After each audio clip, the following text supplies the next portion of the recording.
I want to introduce the people who started this. In 2015, Pete and Amy's lives turned upside down when his annual physical, Pete's primary care physician heard a heart murmur and sent him for an echocardiogram. They called a few days later, and Pete was diagnosed with a 5-centimeter aortic aneurysm and aortic stenosis. After successful open heart surgery in 2017, Pete and Amy formed Rock from the Heart, a charity focused on helping people diagnosed with aortic disease.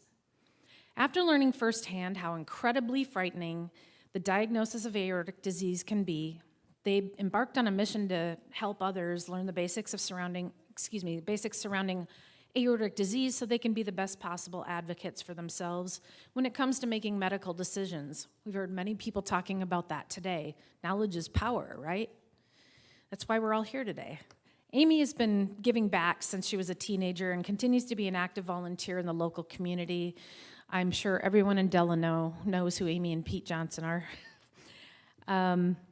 And in addition to her volunteer work with Rock from the Heart, Amy's a substitute teacher, plays the French horn in the Dalano Community Band. And Pete is a professional musician. He still plays, playing occasional live gigs and recording songs in his studio. He does a lot of amazing projects. Pete's House of Groove.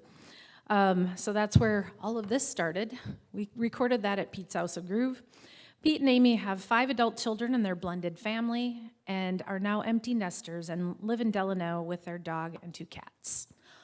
Let's all hear it for Pete and Amy Johnson.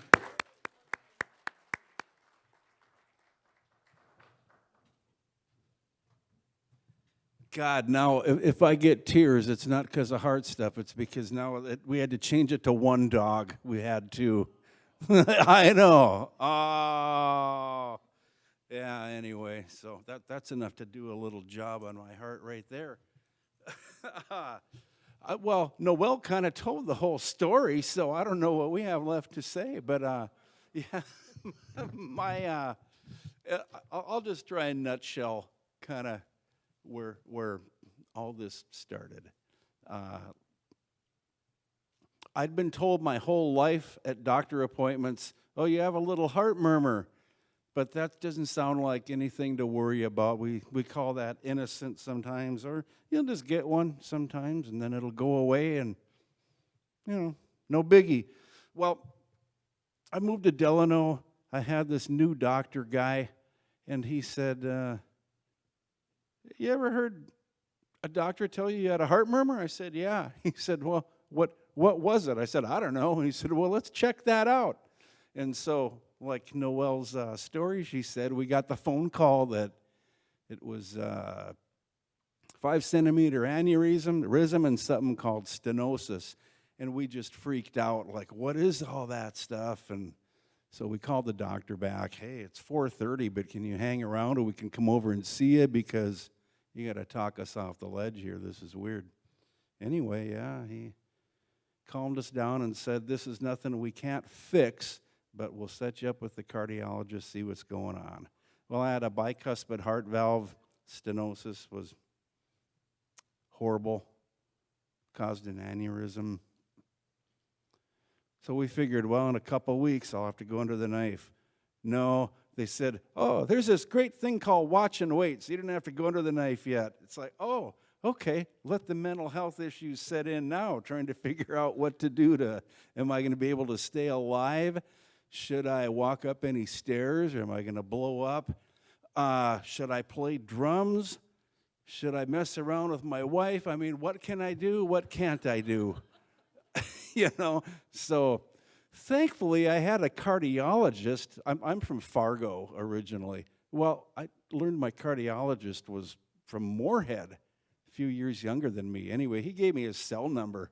So I was kind of lucky I could call him and text him my goofy concerns, and I thought, God, I wish everybody's cardiologist gave them their cell number, Anyway, he talked me off the ledge a few times. It was wonderful. Flash forward to surgery. Real scary, of course. Anyone who's had it knows that feeling.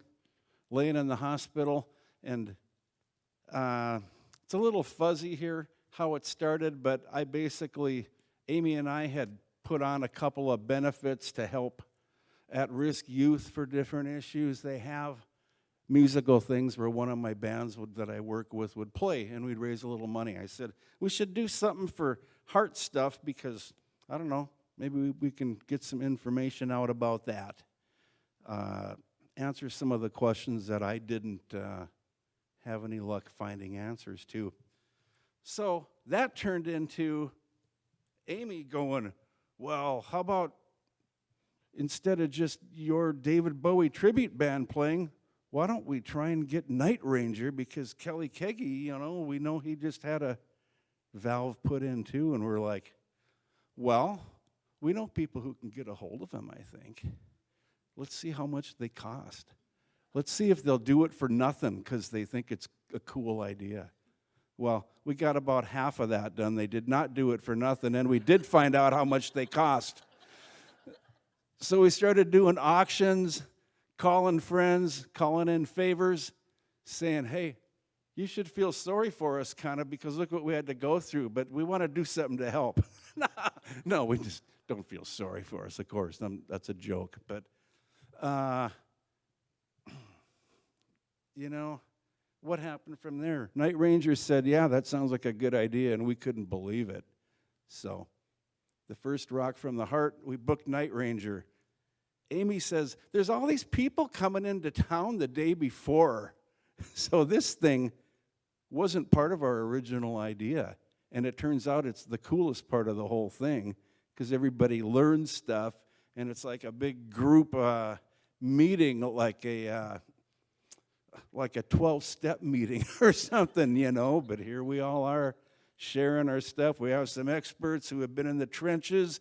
We have some people who are new, who are still scared and shaken like I was. I mean, it's turned into an awesome thing.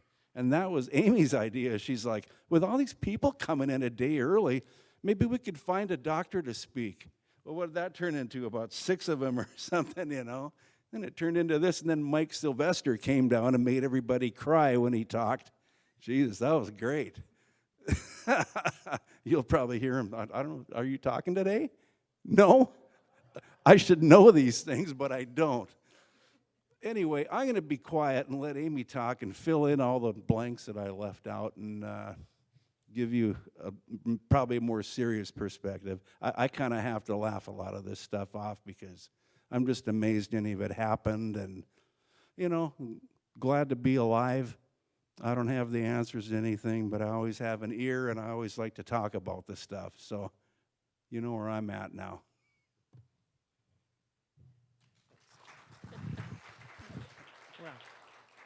I don't think I could do a better job than Pete just did. And just so you know, that's his first time doing the whole spiel. He usually has me do all the talking because I love to talk, and I usually don't stop. So don't get me started because I will keep going.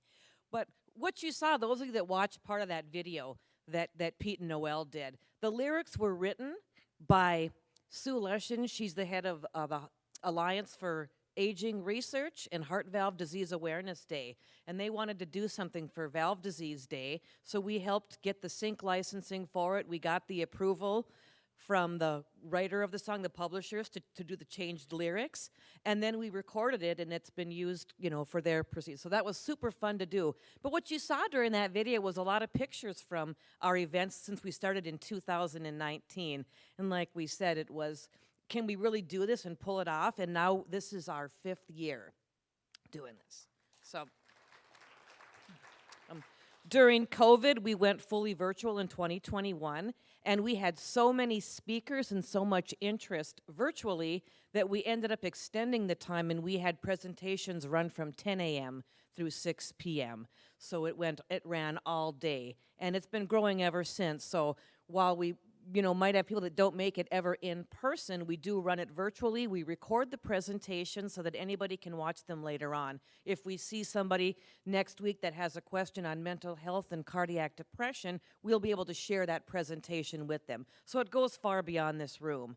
So today we do the education piece, and then on Saturday is just our time to celebrate life, where we get together. There's a VIP reception followed by the concert, which is sold out tomorrow night with Rick Springfield at the Fillmore Theater, so yay. But on that note, like I said, Pete captured the story perfectly. It really is a labor of love for both of us, and I think everybody that's helped us along the way. We want to take our experience and help other people on their journey. The day you get diagnosed with aortic disease, with an aneurysm, with a dissection, and have to tell your family what's going on, if you have aortic stenosis and you thought you were perfectly healthy and running marathons the day before and all of a sudden you realize you're not, it's about hope. It's about sharing our experiences, and it's about Pete up there on the drums tomorrow night opening for Rick Springfield so the world can see this is what life can look like after open heart surgery. And that's what Rock from the Heart is all about. Thank you. And our photographer, Adam Grimm, back here, who's helped us with his talents, every year, he's given me the Rick Springfield challenge, and that's to play a couple songs topless tomorrow night in the opening act. So you're going to have to come out to the concert to see if I take him up on that or not.